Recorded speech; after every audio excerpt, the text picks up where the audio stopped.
Hello ನಮಸ್ತೆ. ಇವತ್ತು ನಾನು ಒಂದು ಹೊಸ ವಿಡಿಯೋ ಜೊತೆಗೆ ಬಂದಿದ್ದೀನಿ. ಮ್ಯಾಂಗ್ಳೂರ್ ಸ್ಟೈಲಲ್ಲಿ ಮಾಡುವಂತಹ ರೊಟ್ಟಿಯ ಬಗ್ಗೆ. ಸೊ ಇದು ಹೊಸ ಕಾವಲಿ ತೊಗೊಂಬಂದಿದ್ದೀನಿ ಮಂಗಳೂರಿಂದ ನಾನು.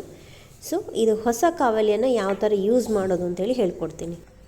ಇಲ್ಲಿ ನಾನು ಆಲ್ರೆಡಿ ಒಂದು ರೌಂಡ್ ಗ್ರೈಂಡ್ ಮಾಡಿ ಇಟ್ಕೊಂಡಿದ್ದೀನಿ. ಇದಕ್ಕೆ ನಾನು ಉಪ್ಪು ಹಾಕಿಲ್ಲ, ಬರೀ ಅಕ್ಕಿ ಬೆಳ್ತಕ್ಕಿಯನ್ನು ನೆನೆಸಿಟ್ಟಿದ್ದು ಮತ್ತು ಒಂದು ಸ್ವಲ್ಪ ಕುಚ್ಚಲಕ್ಕಿ ಬೇಯಿಸಿದ ಅನ್ನವನ್ನು ಹಾಕಿದ್ದೀನಿ.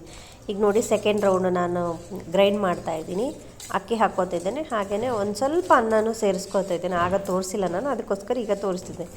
ಅನ್ನ ಒಂದು ಸ್ವಲ್ಪ ಜಾಸ್ತಿ ಹಾಕಿದ್ರೂ ಇದಕ್ಕೇನು ಪ್ರಾಬ್ಲಮ್ ಇಲ್ಲ, ರೊಟ್ಟಿಗೆ ಚೆನ್ನಾಗೇ ಆಗ್ತದೆ. ಸೊ ನೋಡಿ, ನಾನು ಕುಚ್ಚಲಕ್ಕಿ ಅನ್ನ ಮಾಡಿದ್ದೆ, ಅದನ್ನು ಹಾಕ್ಕೋತಿದ್ದೇನೆ. ನಿಮ್ಮ ಹತ್ರ ವೈಟ್ ರೈಸ್ ಇದ್ದರೆ ಅದನ್ನು ಕೂಡ ಹಾಕ್ಕೋಬೋದು, ಆದರೆ ಯಾವುದೇ ಕಾರಣಕ್ಕೂ ಕೂಡ ಉಪ್ಪನ್ನು ಹಾಕೋ ಹಾಗಿಲ್ಲ. ಇದಿಷ್ಟನ್ನು ಗ್ರೈಂಡ್ ಮಾಡ್ಕೊಂಡು ತೊಗೊಂಬಂದಿದ್ದೀನಿ ನೋಡಿ ಈಗ.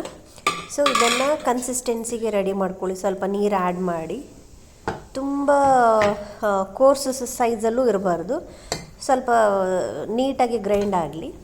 ಸೊ ಬನ್ನಿ, ಈ ಕಡೆ ರೊಟ್ಟಿಯ ಓಡು ಬಿಸಿ ಆಗ್ತಾ ಇದೆ ನೋಡಿ. ಕನ್ಸಿಸ್ಟೆನ್ಸಿ ಕೂಡ ತೋರಿಸ್ತಾ ಇದ್ದೀನಿ ನಾನು, ನೋಡ್ಬೋದು. ಇಲ್ಲಿ ನೋಡ್ಬೋದು ನೀವು, ನಮ್ಮ ಹೊಸ ರೊಟ್ಟಿಯ ಕಲ್ಲಿಗೆ ಪೂಜೆನೂ ಮಾಡ್ಕೊಂಡಿದ್ದೀನಿ ನಾನು. ಸೊ ಬಿಸಿ ಮಾಡೋಕ್ಕಿಟ್ಟಿದ್ದೆ ನೋಡಿ, ನೀಟಾಗಿ ಬಿಸಿಯಾಗಿದೆ ರೊಟ್ಟಿ ಓಡು. ಆದರೆ ಫಸ್ಟ್ ಒಂದು 2 ರೊಟ್ಟಿಯನ್ನು ನಾವು ಹಾಗೇ ಅದರಲ್ಲಿ ಮಾಡ್ಕೋಬೇಕು. ಯಾಕಂದರೆ ಅದರಲ್ಲಿ ಸ್ವಲ್ಪ ಮಣ್ಣಿನ ಅಂಶ ಎಲ್ಲ ಇರ್ತದಲ್ಲ, ಅಂದರೆ ಆ ಕಲ್ಲಿನ ಸ್ವಲ್ಪ ಪುಡಿಗಳೆಲ್ಲ ಇರ್ತದಲ್ಲ, ಸ್ವಲ್ಪ ನೀಟಾಗಿ ವಾಶ್ ಮಾಡ್ಕೊಂಡಿದ್ದೀನಿ ನಾನು. ವಾಶ್ ಅಂತಂದರೆ ಬಟ್ಟೆಯಲ್ಲಿ ಉಜ್ಜಿದ್ದೀನಿ ನಾನು.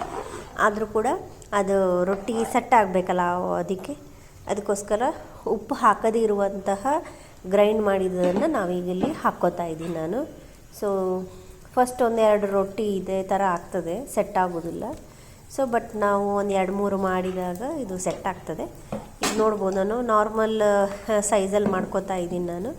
ಸೊ ನೆಕ್ಸ್ಟ್ ಅದು ಈಗ ರೊಟ್ಟಿ ಕಲ್ಲು ಸ್ವಲ್ಪ ದೊಡ್ಡದಿದೆಯಲ್ಲ, ಅದೇ ಕಲ್ಲಿಗೆ ಸೆಟ್ ಆಗಲಿಂದ ಸ್ವಲ್ಪ ದೊಡ್ಡದನ್ನೇ ನೆಕ್ಸ್ಟ್ ಮಾಡ್ಕೋತಾ ಇದ್ದೀನಿ ನಾನು. ಇದಾದಮೇಲೆ ಇದಕ್ಕೆ ಮುಚ್ಚಿಡಿ. ಈಗ ನೋಡಿ, ಫಸ್ಟ್ ಮಾಡಿದ ರೊಟ್ಟಿ ಅದೆಲ್ಲ ಸರಿ ಬರೋದಿಲ್ಲ, 1-2-3 ಮಾಡಿದ ಮೇಲೆ ಸರಿ ಆಗ್ತದೆ. ಅದನ್ನೆಲ್ಲ ತೆಗೆದೆ ನಾನು.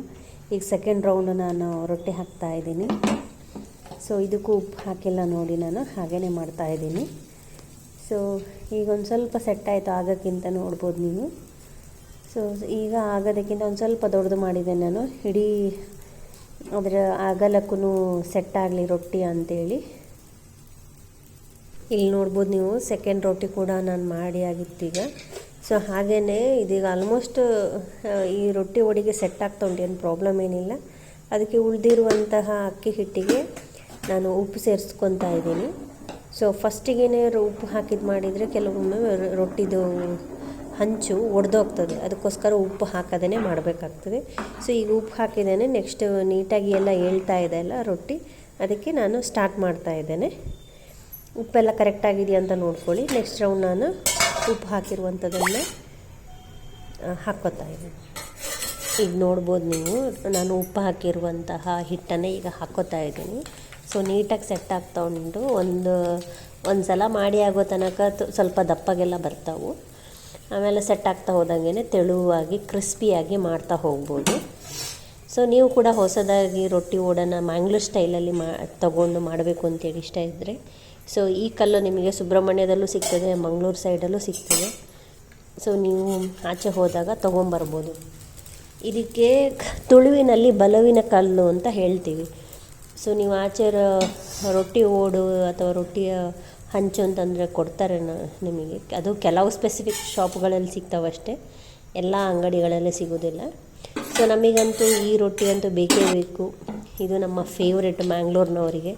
ಸೊ ಈ ರೊಟ್ಟಿ ಕಲ್ಲಂತೂ ನಮ್ಮ ಮನೆಯಲ್ಲಿ ಆಲ್ಮೋಸ್ಟ್ ಎಲ್ಲರ ಮನೆಯಲ್ಲೂ ಇದ್ದೇ ಇರ್ತದೆ ನೋಡಿ. ಈಗ ಎಷ್ಟು ದೊಡ್ಡ ರೊಟ್ಟಿ ಸೆಟ್ ಆಗ್ತಾ ಇದೆ ಅಂಥೇಳಿ. ಸೊ ಒಂದು ಸಲ ಅದಕ್ಕೆ ಕಂಪ್ಲೀಟಾಗಿ ಸೆಟ್ ಆದರೆ ಮತ್ತೇನು ಪ್ರಾಬ್ಲಮ್ ಇರೋದಿಲ್ಲ. ಸೊ ನಾರ್ಮಲಾಗಿಯೇ ಗ್ಯಾಸಲ್ಲಿ ಕೂಡ ಮಾಡ್ತಾ ಹೋಗ್ಬೋದು. ಇನ್ನು ಇಷ್ಟು ರೊಟ್ಟಿ ಮಾಡಿದೆ ನೋಡಿ. ಸೊ ನೀವು ಕೂಡ ಟ್ರೈ ಮಾಡಿ. ಇದಕ್ಕೆ ಚಿಕನ್ ಸಾರು ಕೂಡ ಚೆನ್ನಾಗಾಗ್ತದೆ, ಹಾಗೆ ತರಕಾರಿ ಸಾರು ಕೂಡ ಚೆನ್ನಾಗಾಗ್ತದೆ. ಸೊ ನಾನಿಲ್ಲಿ 2 ಇದೆ, ನಾನು ನಿನ್ನೆ ನೈಟ್ ಮಾಡಿದ್ದು ಕೂಡ ಒಂದು ಪದಾರ್ಥ ಇದೆ. ಸೊ 2ರಲ್ಲಿ ಕೂಡ ಟ್ರೈ ಮಾಡ್ತಿದ್ದೇನೆ, 2 ಕೂಡ ಸೂಪರ್ ಆಗಿದೆ. ಸೊ ನೀವು ಕೂಡ ಟ್ರೈ ಮಾಡಿ. Thank you for watching.